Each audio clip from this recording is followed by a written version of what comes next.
All right, welcome. This is going to be our next lesson. This is a different setup. I'm in another room recording this during one of your classes. Instead of being in the classroom where a bunch of students are, I found a quiet room around. So anyway, we're going to keep talking about the unit circle in this lesson. We're going to look at some more features of the unit circle, including slope of the radii, and here are learning objectives, slopes of the radii, and also the special right triangles that you'll be seeing a lot of in the unit circle, the 30-60-90 triangle and the 45-45-90 triangle. And we're going to see how they fit into the unit circle and figure out where the points are on the unit circle that go with these triangles. Okay. So, without further ado, let's talk about some special right triangles. Now, you've seen these back in geometry land, but I'm going to assume you forgot all about it, and we'll just start them from scratch and pretend like, well, what if you had never seen them before? Can you come up with what the side lengths would be for these triangles just by reason? So the two special right triangles we're going to look at are the ones with 30 degrees, 60 degrees, and 90 degrees as the three angles, and the one with 45 degrees, and 90 degrees as the three angles. So, starting off with the 30-60-90 triangle, we want to derive the side lengths of that triangle where the hypotenuse is 1. So this is our picture. We've got a 30 degree, 60 degree, and 90 degree triangle, and we're going to put in to it hypotenuse of 1 and figure out how long the x and the y would be for this triangle. And the reason why we choose a hypotenuse of 1 is so that it's going to fit nicely into the unit circle. Because remember, when we're drawing those triangles that fit in, our length, our hypotenuse, our distance is always 1. And so then the x and the y are going to be those x and y coordinates for the point. Okay, so if you're given this problem and you're supposed to figure out these two side lengths, x and y, how would you go about solving this? Well, it's a little bit hard to figure out because we only have that one number, that one side length to work with, and we have two unknowns, and we're not sure how these unknowns are related to one another. We can't make any assumptions that one is half of the other because of the angles are half of the other angle. So that it doesn't quite work like that. So one strategy would be to say, well, all right, what kinds of triangles do I know about? And I know that if I could turn this into a equilateral triangle, I'd have some more information. So what we're going to do is make this into an equilateral triangle where all the sides are the same length by just copying it below itself. So if we copy that triangle down here, then we have a 60 degree angle here, another 30 degree angle here, so that makes this total angle 60 degrees. And this side length would be 1. And we know based off of how equilateral triangles are, when all the angles are 60 degrees, they're equilateral, so they all have the same side length. So that says this big side right here is equal to 1. Well, how is that useful? That's useful because now we just figured out what one of the side lengths is. I'm going to go ahead and erase the question mark because now I know that this side length right here, this has to be equal to 1/2 because this side length plus this side length, so I mark them down, this one plus this one is 1, is the whole side length. So they're both 1/2. And so we know that this top side of our triangle has a side length with 1/2. Well, that's really useful because now we just have one thing we don't know, the other side, so we'll call it x. And we can set up the Pythagorean theorem to figure out what x needs to be. We have 1/2 squared plus x squared equals 1. On to the next step, we square 1/2, we get 1/4. 1/4 plus x squared equals 1. We can subtract 1/4 from both sides. Subtract 1/4. And then that gets us 3/4. So that gets us 3/4. And then we're going to square root both sides. And now normally when we were solving those points on the unit circle, that gave us a plus or minus answer. But in this case, we're just looking at side lengths, the positive physical length. So that's giving us our other side as root 3 over 2. And let's see if I can make this go away at the bottom. There we go. So just a quick check to make sure that this actually works. We square a half, and we square root 3 over 2, and we add those together. 1/2 squared is 1/4. Root 3 over 2 squared is 3 over 4, and we add those together, and that's going to give us 1.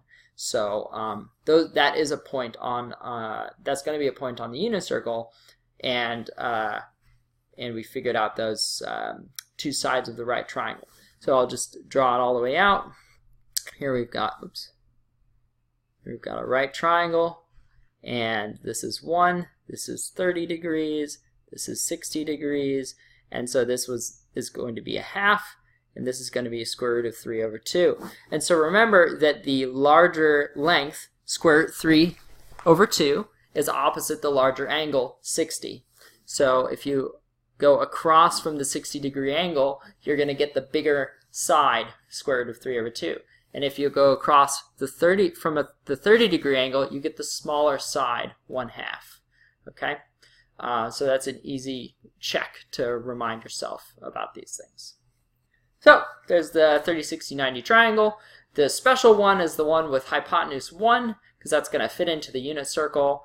But of course, you know about similar triangles. This thing can scale as big or as small as you want just by multiplying all the sides by the same number. And so you may have seen it before this way in geometry class, where it's x over 2, and root 3 over 2x, or maybe 2x, x, and root 3x. Okay, let's look at the 45, 45, 90 triangle. This is also known as an isosceles right triangle. It's isosceles because two sides will be the same length. So we want to derive the side lengths of the 45, 45, 90 triangle whose hypotenuse is 1. So I'm going to go ahead and label that hypotenuse again as 1.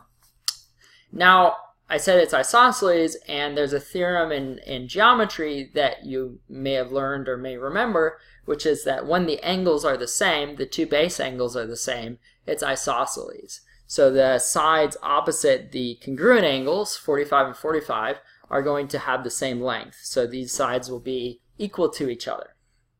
And this is actually all that we need to determine how long they are.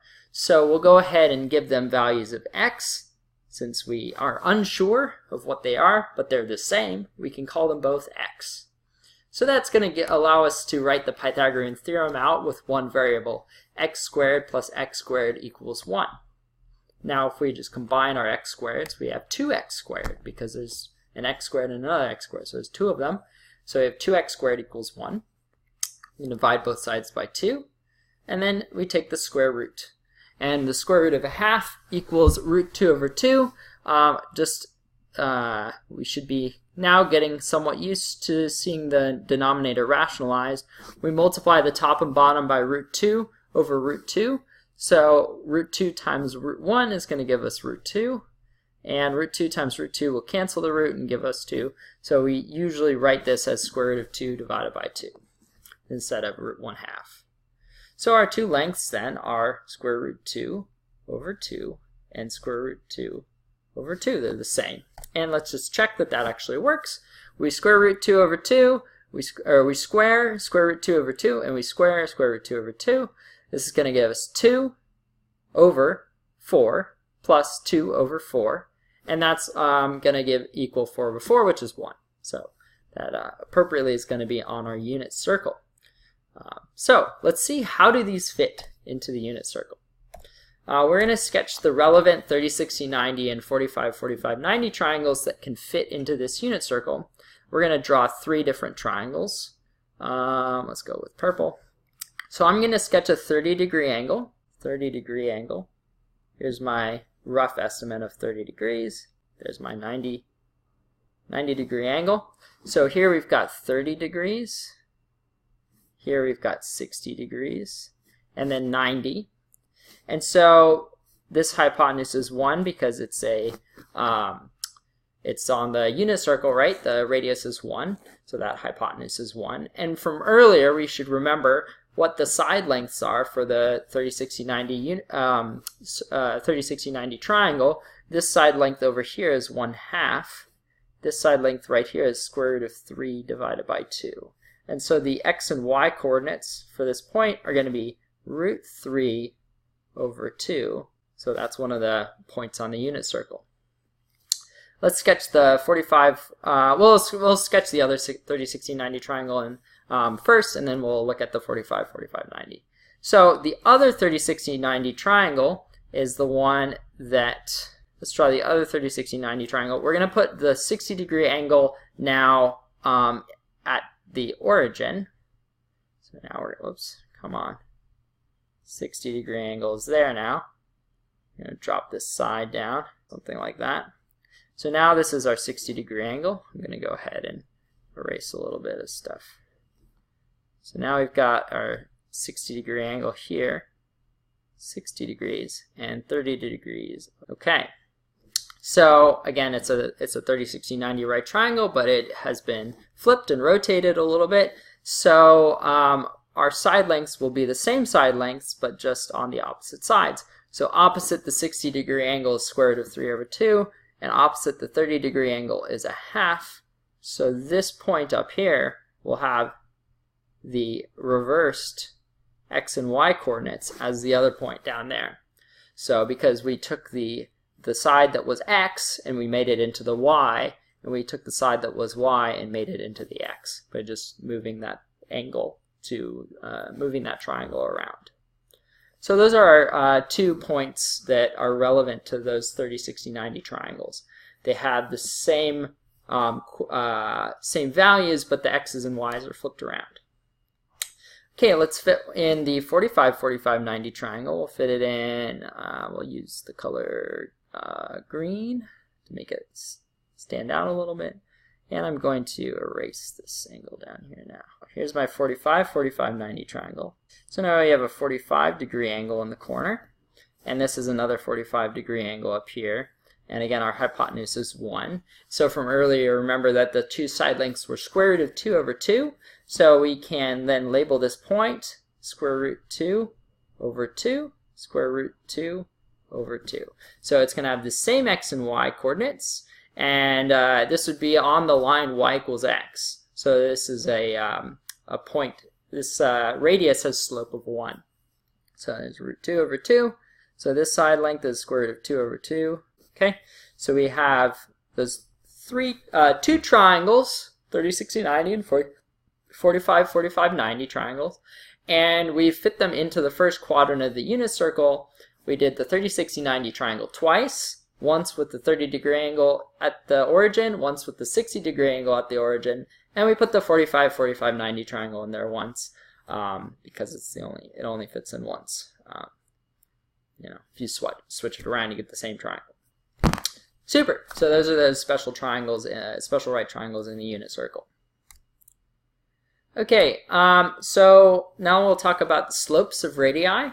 So in general, the slope of a line or a line segment, you need 2 points to determine it.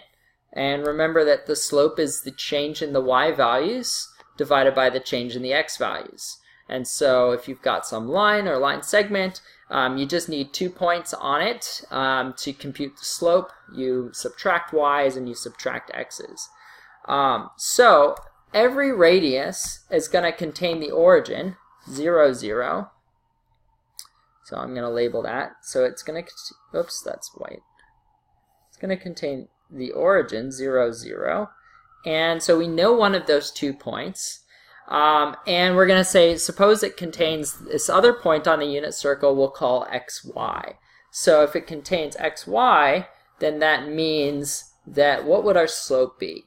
Our slope is going to be y minus 0, because the other point is 0, 0. So our change in y is y, and x minus 0, because the x coordinate of the other point is 0 as well. So we've got y divided by x. So it's just the if you want to think of it as opposite and adjacent sides, it's the opposite side of this triangle. So if you're like kind of interested in this angle right here, it's the opposite side of the triangle divided by the adjacent side of the triangle. Will give you the slope, y over x. Okay, so any radius of the unit circle, you can find the slope by looking at the point it hits and dividing y over x. So if we go back to our special right triangle that we had before, I'm just going to quickly label those points that we have. So each of these radii has got 30 degrees, 45 degrees, and 60 degrees. This point is root 3 over 2, square root of 3 over 2 in the x, and 1/2 in the y. This one is root 2 over 2 in the x, root 2 over 2 in the y. And then this one up here is 1/2 in the x and square root 3 over 2 in the y. Okay, so those are our 3 points that we looked at earlier. Let's find the slope for each of these lines, each of these radii. You can see the slope is increasing as we go up the unit circle. So the first radius that corresponded to 30 degrees, so we had a 30-degree angle here, it's going to have the smallest slope, and then we had a 45-degree angle, so we had 45, and that's going to have the next biggest slope, and then we have the 60-degree angle, and that's going to have the greatest slope out of the 3 of them. It's the steepest line segment. So let's compute each of these slopes. So we'll do the 30-degree one first. So for 30 degrees, we have 30 degrees, I'm looking at this point, so that's going to be 1/2 divided by square root of 3 over 2, which is equal to 1/2 times 2 divided by square root of 3. Because when you divide a fraction by another fraction, you take the reciprocal of the second and multiply. So we can cancel 2's, and that's going to give us 1 over square root 3. But now we rationalize the denominator and ultimately get the value root 3 divided by 3 for the slope for that radius associated with 30 degrees. Okay, let's do the 45-degree one. For 45 degrees, this one's the easy one. We have root 2 over 2, the y, divided by root 2 over 2, the x. Here, I'll just remind you this is y over x for the y value divided by the x value. This is the y divided by the x. Root 2 over 2 divided by root 2 over 2, this is equal to 1. The same number, root 2 over 2 divided by itself is 1. So that's easy. For the 60-degree angle, let's use blue.